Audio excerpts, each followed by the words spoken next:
Inżemilkom nilqakom għal programmi ieħor mis-sensiela Pjazza għallum il-ġimgħa 2 ta' Diċembru.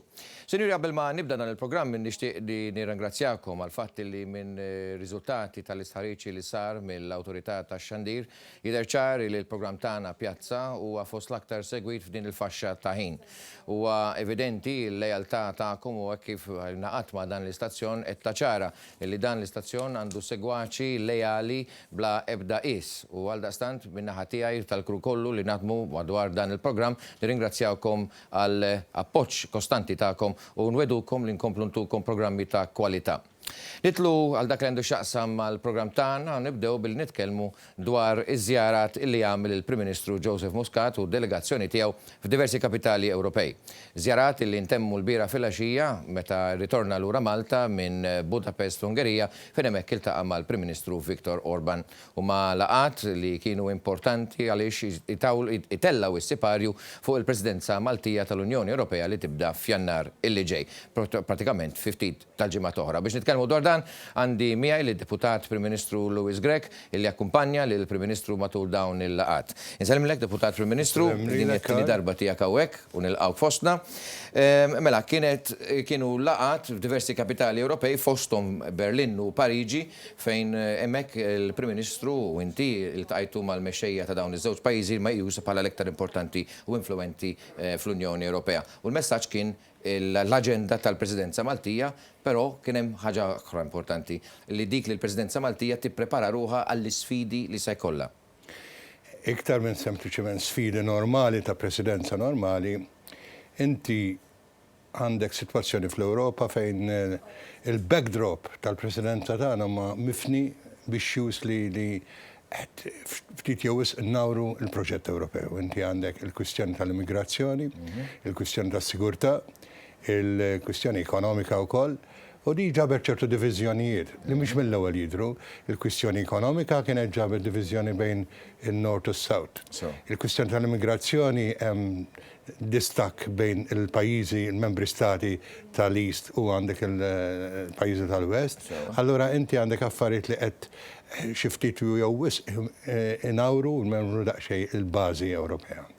U għalhekk aħna ridna li niffukaw daqsxejn fuq dawn il-tliet issues li jekk inti tara illi x'inhu veru qed ikun ta' sfida, mhix sfida naturali ta' presidenza normali, għandek sfida inti ħajkollok ukoll ma semmejthomx qabel l-elezzjoni ġo Franza, għandek l-elezzjoni ġo Ġermanja ftit iktar tard, għandek il-referendum Taljan dalwaqt ħajkun magħna, kellek l-elezzjonijiet ġo l-Amerika, u għandek l-Olanda, jiġifieri dawn huma affarijiet għandek ċertu impatt enormi ta' nazzjonaliżmu estrem, protezzjonizmu estrem, allura jibda wkoll jidajjeflek il-proġett Ewropew u għandek il-Brexit li jista' jiġi attivat l-artiklu 50 tal-Brexit jista' jiġi attivat waqt il-presidenza tagħna. Allura meta wieħed jara dal-issues kollha, allura il-komplessità tal-presidenza tagħna, il-backdrop li ħajkonna aħna mhuwiex ieħor normali u għalhekk kellna laqat li kienu essenzjali, il-kapijiet tal-membri stati kollha fehmu kemm hija delikata da żmien kemm huwa fraġli u qed joqogħdu ħafna fuq il-presidenza tagħna, aħna qed nipprova nkunu presidenza li tkun pragmatika, li morru fuq issues li veru joqtu li ċittadini Ewropew, issues li veru huma essenzjali u fundamentali għax l-għanijiet, l-oġġettivi prinċipali mbagħad nitlu għall-aġenda tagħna partikolari jekk ikollna spazju. L-għanijiet prinċipali huma l-ewwel li inti tirrestawra l-fiduċja fil-proġett Ewropew u dik hija u hemm ħajkun kollox u anki il-laqat is-summits li ħajkonna u li inti is-sostenibilità tal-Ewropa għax bħalissa hija fl-iktar żmien fl-istorja tagħha di il-sostenibilità tal-Ewropa qed tiġi medda. Mela, ħannaraw ftit filmat tal-ġabra tal-laqat li kellu l-Prim Ministru u niġu lura biex nitkellmu mad-Deputat Prim Ministru Grech.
Għadi kienet ġabra fuq tal-laqat uffiċjali li kellu l-Prim Ministru fid-diversi kapitali Ewropej matul din il-ġimgħa.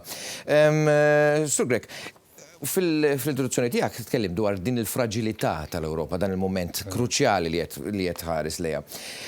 Is-sabiħa hija di Malta minkejja ċokon ġeografiku tagħha għandha fuq spallejha din ir-responsabilità kollha. Però l-importanza politika li toħroġ hija di. Huwa veru illi politikament il-Partit Laburista storikament kien kontra l-isubija ta' Malta fl-Ewropa, dik għaddiet għax kienet aċċettata ormai b'referendum, eċetera, u għadda żmien.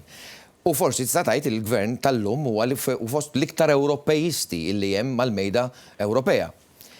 Dan l-Ewropejiżmu li ħaddan il-gvern attwali kemm se jkun importanti biex iwassal il-messaġġ fuq l-importanza tal-għaqda Ewropea f'dawn iż-żminijiet ta' fragilità. Ħatkun il-bażi ta' kollox fis-sens li inti jien semmejtlek li l-lan ewlieni ħajkun li inti jkollok sostenibilità vijabbli għall-Ewropa.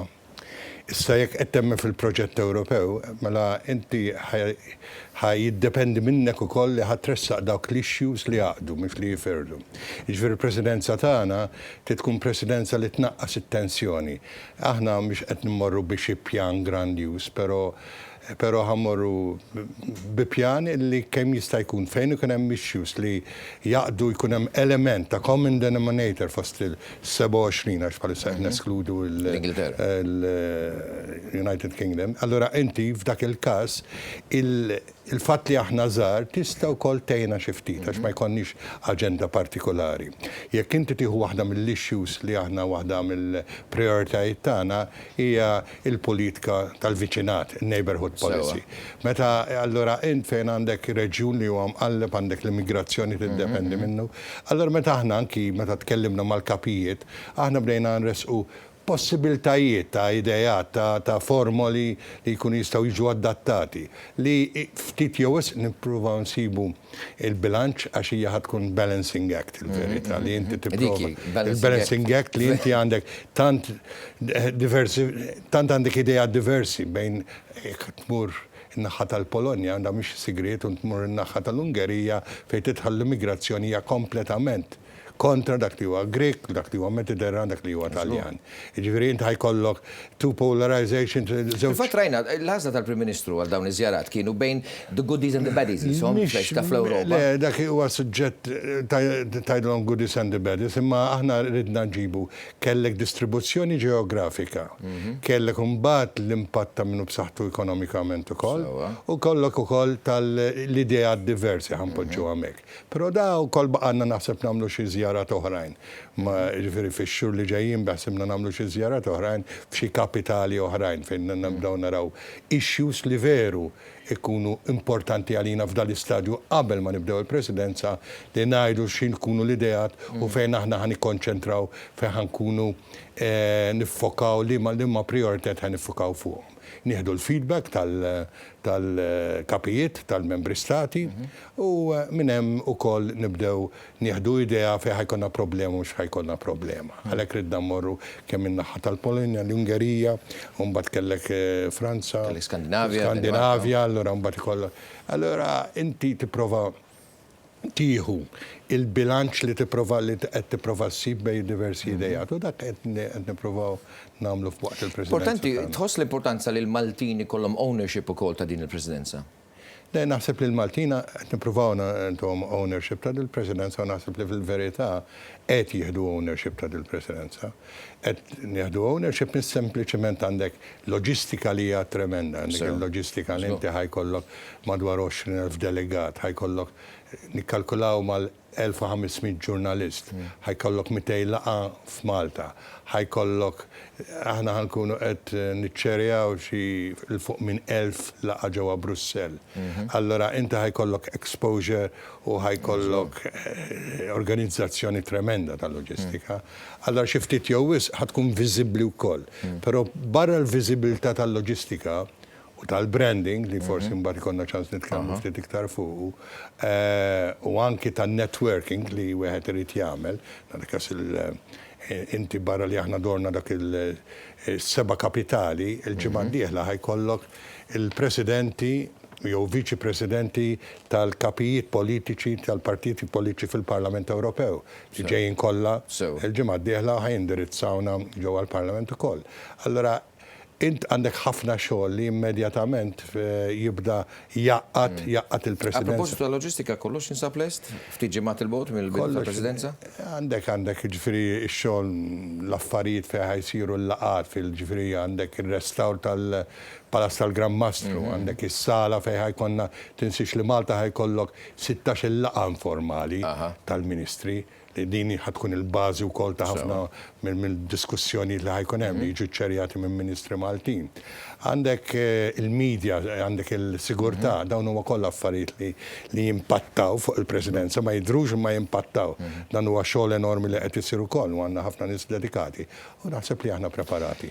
Importanti hija l-kollaborazzjoni sa tal-pajjiżi stati membri fosthom Franza li llum kellek laqa mal-Sottosegretarju għall-Affarijiet Ewropej tal-Gvern Franċiż Harlem Désir illi kien Malta u indirizzajt konferenza tal-aħbarijiet miegħu u ħanisimgħu dan li qal fuq il-kollaborazzjoni ma' Malta. We wish a very full success to the Maltese presidency.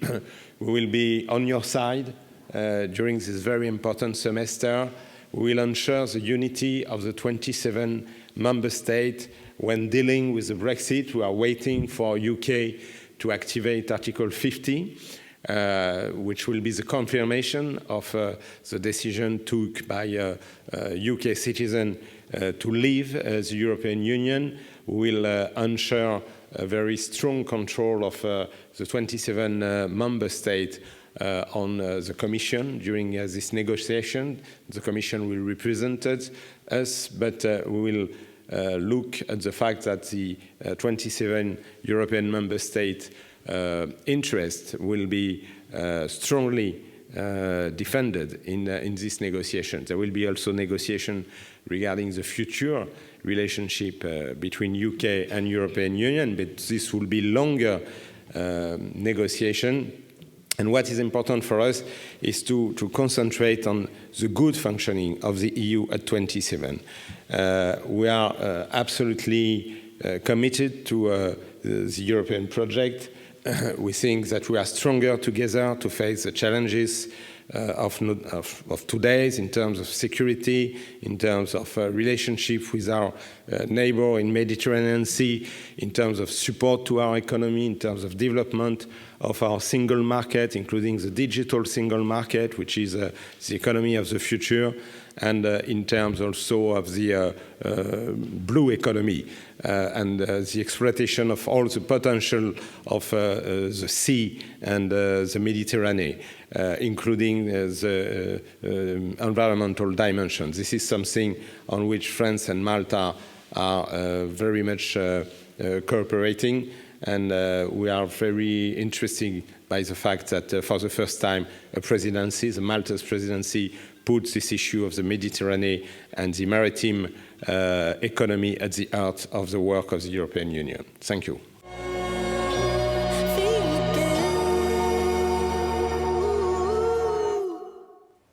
Mela kien Harlem Désir, Sottosegretarju għall-Affarijiet Ewropej tal-Gvern Franċiż.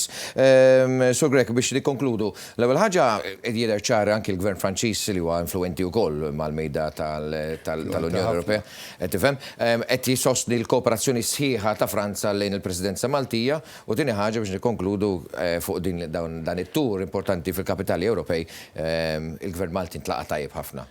Fil-fatt kull fejn morna kien hemm support enormi, ġifieri kemm u mhix sempliċement kien kwistjoni tal-lip service, aħna morna biex naraw jekk l-issues li aħna li ħajkunu importanti għalina, jekk il-prioritajiet li aħna qed naraw li ħajkunu il-ġist tal-presidenza tagħna kien hemm kellna bil ma' kullinkwa membru stat li morna.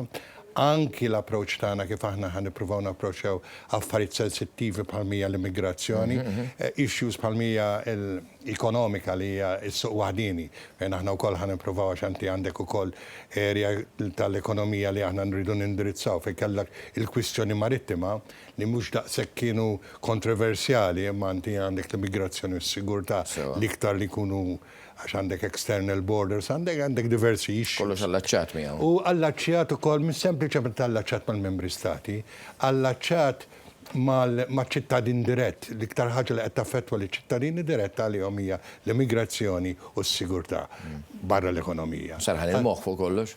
Serħan il-moħħ u dawn huma l-affarijiet li aħna qed nippruvaw li nifokaw fuqhom dat-12 il-xahar li ġejjin ħajkunu fundamentali għall-eżistenza Ewropea kif nafuha. Nemmen ukoll li wieħed irid jagħti sforz trement biex fl-issues li inti hemm diviżjoni fihom kemm jista' jkun wieħed jipprova jressaq il-pożizzjonijiet. Mhix kwistjoni li tkun faċli, imma l-inqas nagħmlu dak kollu possibbli biex inti ma jkunx hemm iktar diviżjoni milli hemm illum, anzi fil-fatt immorru għal proġett Ewropew jkun proġett sostenibbli. U nagħlaq billi ngħid li kellek il-membri stati kollha aħna sibna li kien hemm mis sempliċiment għalunna smaħna naqblu, ma għalunna u koll huma lesti li jitlu jekk ikonna inizjattivi, jekk ikonna miżuri li aħna nistgħu nillonċaw, nniedu aħna u ma jkunu lesti ċiġek għandna wieħed jew tnejn għalunna huma lesti li jkunu jipparteċipaw fihom. U din hija xi ħaġa li tibda taħdem fuq il-pakket ta' solidarjetà li l-Ewropa hija bbażata fuq. Grech, Deputat Prim Ministru, grazzi ħafna tal-ħin tiegħek magħna, nawgurawlek il-festi tajba. Se jkollna bżonn nerġa' nsejħulek hawn intuk daqsxejn ta' mistrieħ issa. Mela, ibqgħu magħna minn hawn ftit ieħor se jkollna kollegament mal-Lussemburgu, proprjament mal-kwartieri tal-Europol fejn issa nitkellmu dwar l-istqarrija tal-Europol dwar l-allarm possibbli ta' attakki terroristiċi mill-ISIS propju waqt il-festi tal-Milied, u mbagħad se nitkellmu wkoll dwar il-forensika u l-identifikazzjoni ta' vittmi f'ċirkostanzi anomali. Ibqgħu magħna ftit ieħor.